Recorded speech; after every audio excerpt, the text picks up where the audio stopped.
할렐루야. 주 안에서 평안하셨습니까? 저는 오늘 시편 106편 1절에서 2절 말씀으로 하나님의 은혜와 축복을 예약하라 라는 제목으로 하나님 말씀 잠시 나누려고 합니다.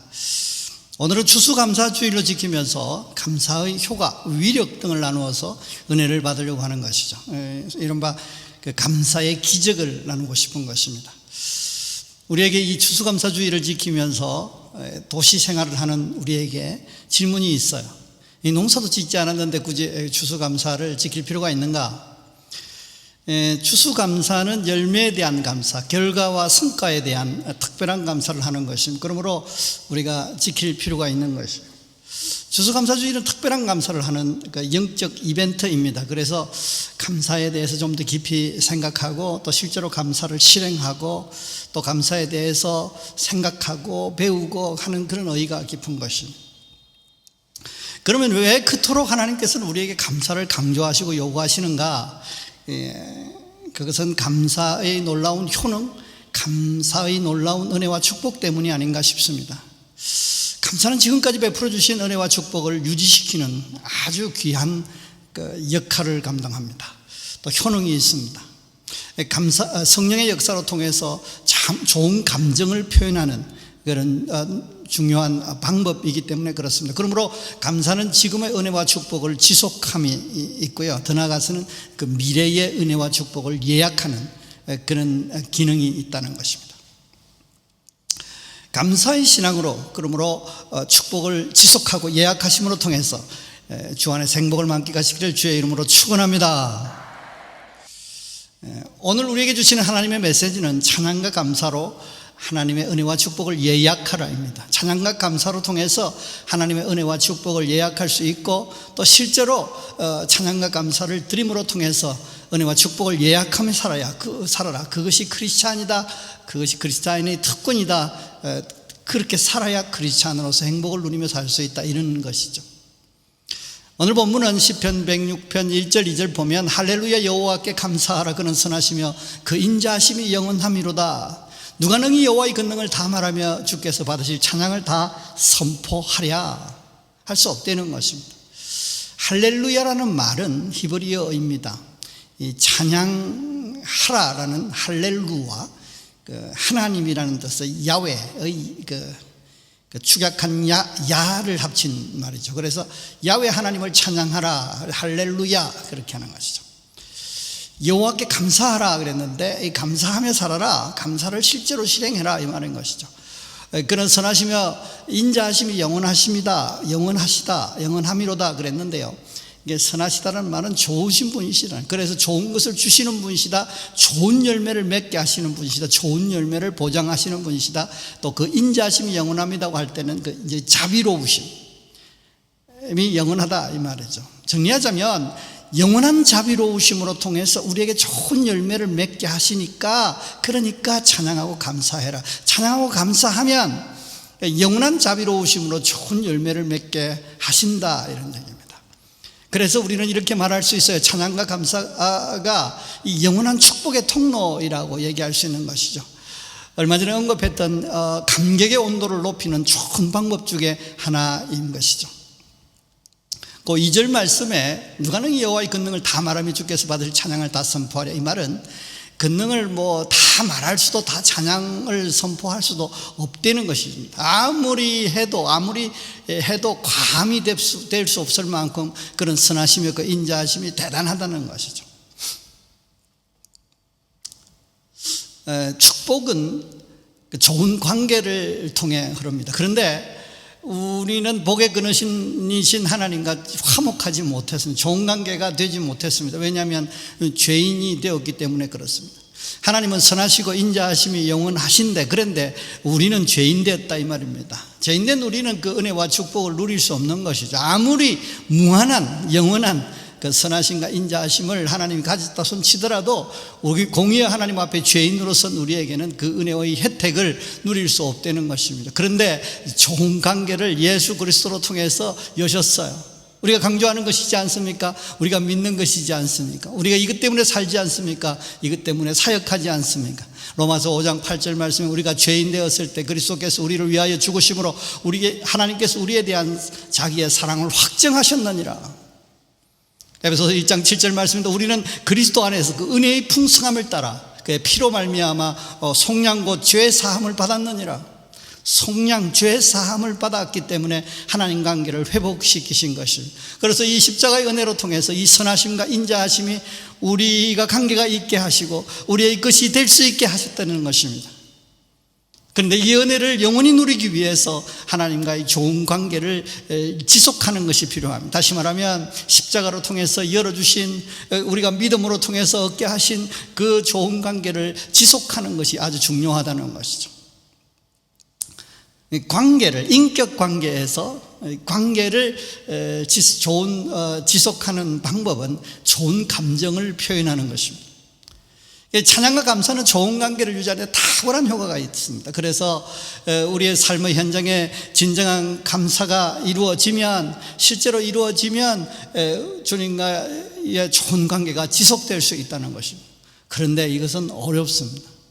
이 진정한 찬양과 감사가 잘 이루어지지 않는 것이죠. 여러 가지 이유가 있습니다. 몇 가지 나열하면, 하나님을 찬양하고 감사하는 것의 위력과 중요성을 좀 깊이 생각하지 못했기 때문일 수 있어요.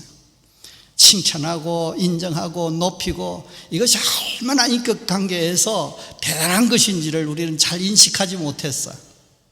하나님도 인격이시기 때문에 이것을 원하시는 것입니다. 이런 방법으로 통해서 좋은 관계를 지속시키는 것이죠. 주기도문에도 아주 중요한 표현이 있지 않습니까?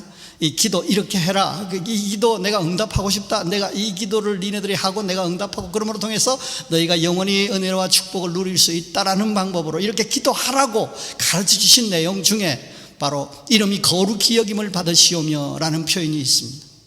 예, 하나님을 찬양과 감사를 돌려드리는 것이 필요하고, 주님께서 그것을 받으시고 또 그것을 실제로 기도하고 그렇게 실행하며 살아라, 그런 것이죠. 둘째로 우리가 이 찬양과 감사를 하기 어려운 이유는 찬양과 감사가 희생을 동반하기 때문에 그렇습니다. 순종도 마찬가지죠.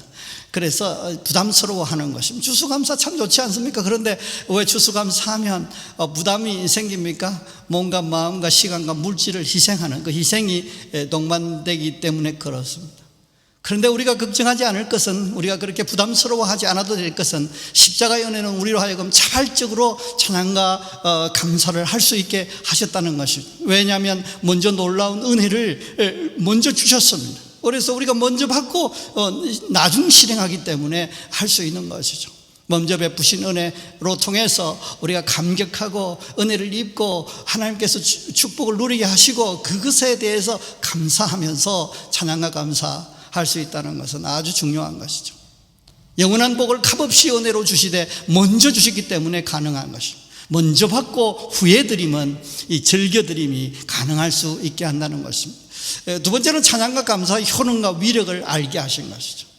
그 부담을 극복하고 즐겨 행할 수 있게 하신다는 것입니다. 이게 영적인 깨달음을 주시는 것입니다. 우리에게 지혜를 주셔서 깨닫게 해주시고 눈을 열어서 보게 하시고 하나님께서 주시는 그 어마어마한 감사와 찬양 이후의 삶의 현장 속에 역사하실 하나님의 어마어마한 축복과 은혜들을 우리가 보게 하여 주시고 느끼게 하시고, 그래서 깨닫게 하셔서 그것을 즐겨 행할 수 있게 하신다는 것입니다.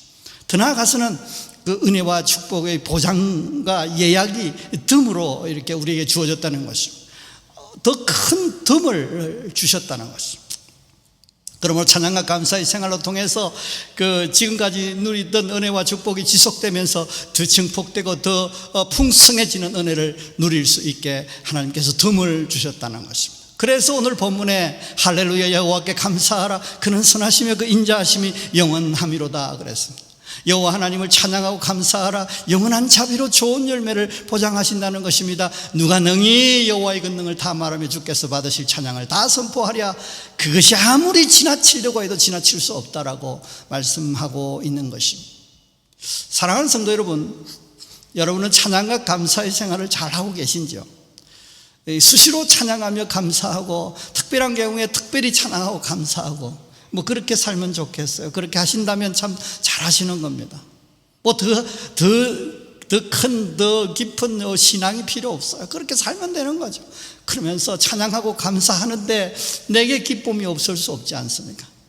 내가 행복하지 못할 이유가 없지 않습니까? 그래서 행복을 만끽하고 사는 것이 하나님의 뜻인 것입니다.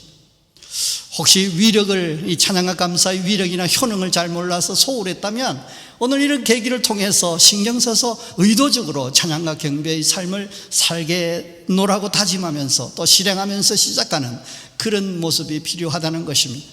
우리가 십자가의 은혜를 먼저 입었으니 그 십자가의 능력으로 예수 이름으로 그렇게 할 수 있다는 것입니다.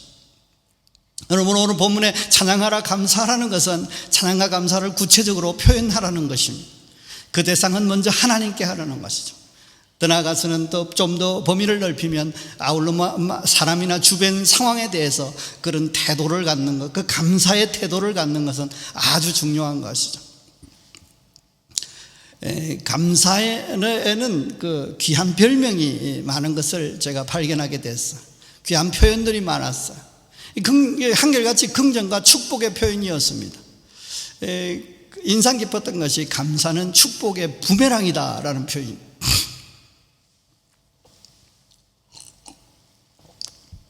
이런 부메랑을 아시죠? 오스트레일리아 원주민이 사냥이나 전쟁을 할 때에서는 이 굽은 이렇게 기역자로 이렇게 살짝 구부러져 있는 그런 막대 그런 모양의 무기인데요. 이렇게 촥 던지면 이게 픽 돌아서 본래 던진 사람에게로 돌아오는 것이, 돌아온다는 것이. 그래서 감사는 축복의 부메랑이라 할 때는 축복이 이렇게 돌아서 내게로 돌아오게 돼 있다는 것입니다. 범죄 심리학자인 소프 박사라는 분이 교도소에 있는 복역수와 수도인에 있는 수도사의 차이에 대해서 설명을 하는 표현이 있습니다. 똑같이 둘 다 울타리에 갇힌 사람들인 것이죠. 그러니까 어떤 사람은 감사할 수 있고 어떤 사람은 불평하며 산다는 것입니다. 교도소에 갇힌 사람들은 하루 종일 불평과 요구만을 말하고요, 수도원에 있는 수도사들은 하루 종일 기도를 드리는데 감사의 기도를 드린다는 것입니다. 그런데 그의 삶에는 행복과 또 불행이라는 아주 대별되는 그런 결과를 만들더라는 것이죠. 축복과 저주 또한 이 부메랑이 되어서 돌아온다는 것입니다. 유대인의 지혜에서 탈무드에는 이 세상에서 가장 행복한 사람은 범사에 감사하는 사람이다, 이런 표현이 있었습니다. 이 명언과 관련해서 미국의 국립건강관리소의 에머슨 박사라는 분이 이 감사와 건강의 상관관계를 알아보는 실험을 했습니다. 참여한 사람들을 세 그룹으로 나눠서 이 말과 행동에 변화를 주었습니다. A그룹은 기분 나쁜 말과 행동을 하고요, B그룹은 감사의 말과 행동을 하고요, C그룹은 일상적인 말과 행동에 집중하도록. 그러니까 C는 보통이고요, 앞에는 좀 부정적이고 가운데 B는 감사의 말과 행동을 하겠다는 것입니다. 일정 기간이 지난 후에 그 그룹의 변화를 분석해 봤습니다. B그룹, 이 중간의 그룹, 감사의 말과 행동을 한 그룹의 사람들이 건강 상태가 가장 양호했을 뿐만 아니라 행복도도 가장 높은 것으로 확인됐다는 것이죠. 단순히 감사의 말과 행동에 집중하는 것만으로도 건강 상태와 행복도가 굉장히 달라질 수 있다, 이런 얘기를 입증했던 것이죠. 이런 역사가 나타나는 이유가 뭘까요? 감사는 강력한 힘이 있기 때문에 그렇습니다. 그래서 하나님께서도 우리에게 감사를 가르치시고 요구하시고 그러므로 통해서 감사 생활을 하도록 하나님께서 우리에게 원하신다는 것이죠. 감사는 생활을 변화시키는 힘이고 에너지라는 것입니다. 닐슨은 짝에 져서 소망을 이루는 감사의 힘에서, 이 감사는 가정이나 직업에 대한 만족감과 기쁨을 증가시킴으로 통해서 인간관계를 향상시키고 사랑이 넘치도록 만들고 갈등을 해소하고 협력하게 만든다. 그래서 삶을 획기적으로 변화시키게 된다 그랬습니다. 이거 긍정적으로 변화시키는 것이죠. 그러니까 기적처럼 불가능한 것을 가능하게 만들 수 있다. 왜? 감사는 힘이 있고 감사는 원동력이 되고 감사는 마음과 건강 생활을 변화시키는 파동이다, 힘이다, 에너지다, 이렇게 강조하는 것을 읽어본 적이 있습니다. 칠드리와 마틴 박사는 이 심장공식의 해법이라는 책에서 이렇게 설명했습니다. 감사는 아침 식사를 하듯 스트레스를 먹었죠. 감사를 하면 스트레스가 사라진다는 말을 아주 재밌게 했어요. 아침 식사를 하듯 스트레스를 먹어 치운다는 것이죠. 감사할 때 신경계가 자연스럽게 균형을 잡는 것입니다. 뇌를 포함한 몸의 모든 기관이 서로 협조해서 원활하게 움직이는 것입니다. 신경체계가 자연스럽게 균형을 잡는다는 것은 굉장히 중요합니다. 그러니까 육체적, 정신적, 영적 컨디션이 좋은 상태를 만든다는 것이죠. 그래 해야지. 왜 우리가 평안해야 합니까? 우리가 왜 평안하고 영적 안정감을 가져야 하느냐? 그럴 때에 우리가 지혜도 발휘할 수 있고 실력도 발휘할 수 있고 또 만사도 잘 되고 또 주변 환경도 좋게 열리는 것입니다. 그런데 감사가 스트레스를 먹어 치우고 신경계를 자연스럽게 균형을 잡는다는 것입니다. 뇌를 포함한 모든 기관이 서로 협조하면서 원활하게 움직이게 하는데 이 감사가 탁월하다는 것입니다. 뿐만 아니라 감사는 인간관계에도 큰 영향을 미칩니다. 기쁨과 만족을 증가시키고 갈등도 해소시키고 사랑을 넘치게 하는 것이죠. 실제로 경험하고 살지 않습니까? 어찌됐든 간에 주변에 있는 사람의 부정적인 얘기는 하지 않고요, 봐도 그냥 넘기고요, 좋은 일, 감사한 일이 있으면 구체적으로 아주 실제적으로 이렇게 감사하면 관계가 아주 좋아지고 두터워지는 것을 실제로 경험하게 되는 것입니다. 그래서 결론적으로 감사가 축복의 통로가 된다는 것입니다. 시편 50장 23절 말씀에 이 감사가 곧 찬양이라고 그렇게 할 수 있는 표현이 있습니다. 감사로 제사를 드리는 자가 나를 영화롭게 하나니 그의 행위를 옳게 하는 자에게 내가 하나님의 구원을 보이리라. 감사로 제사를 드리는 자가 나를 영화롭게 하는, 감사로 제사, 그게 하나님을 영화롭게 하는 것이지, 하나님을 영화롭게 하는 것이 찬양이라. 그래서 이 감사라는 것과 찬양이라는 것이 같이 나오는데 좀 깊이 이렇게 들어가 보면 그것이 같은 것이라고도 얘기할 수 있는 것이죠.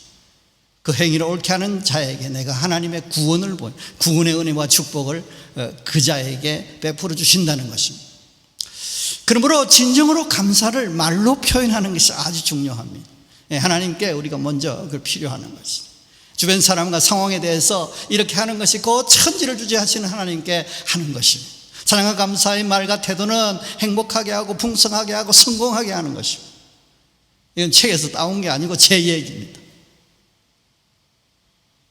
빈정 대신 감사하시고요, 부정 대신 감사하시고, 투덜 대신 감사하시고, 비난 대신 감사하시고, 심심하면 감사하시고.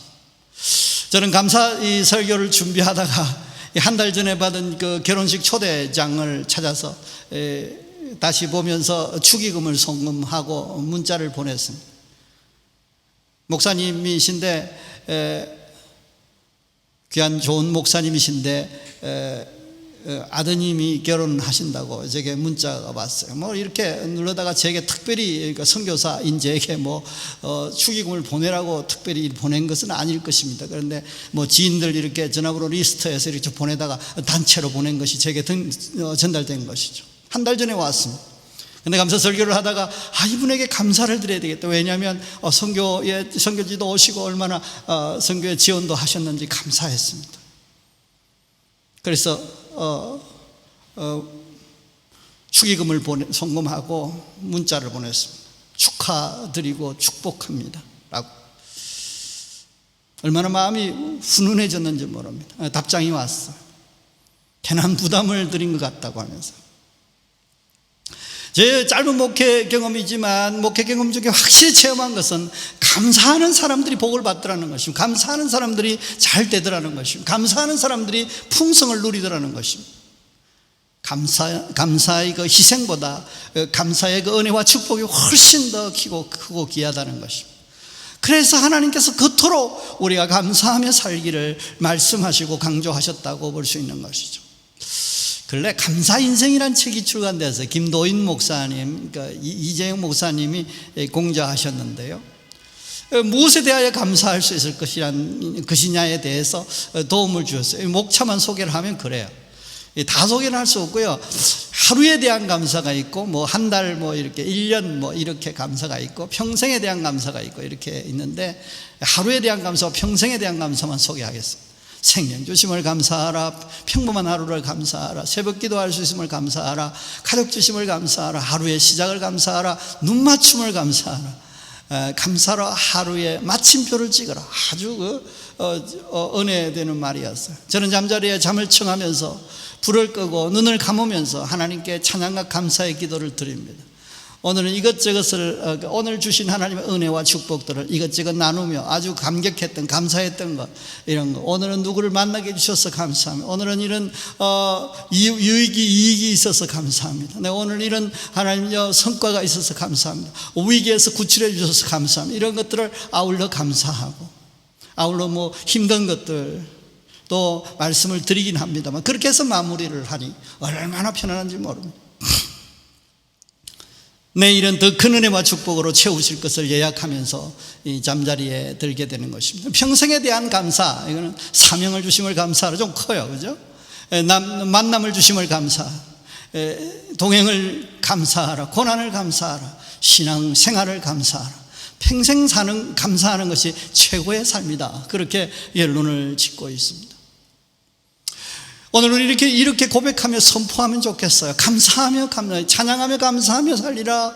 찬양하며 감사를 실제로 내가 행하면서 살겠다고 마음에 고백하는 거죠. 말로 고백하고 선포하는 것이 중요합니다. 나의 사명 선언인 것이죠. 물론 뭐 이렇게 저렇게 내 직장의 일, 내가 사역의 일, 내가 맡은 일들을 감당해요. 그러나 그런 과정 속에서 아주 중요한 결정적인 어떤 결론은 무엇입니까? 하나님께 찬양하며 감사하는 것입니다.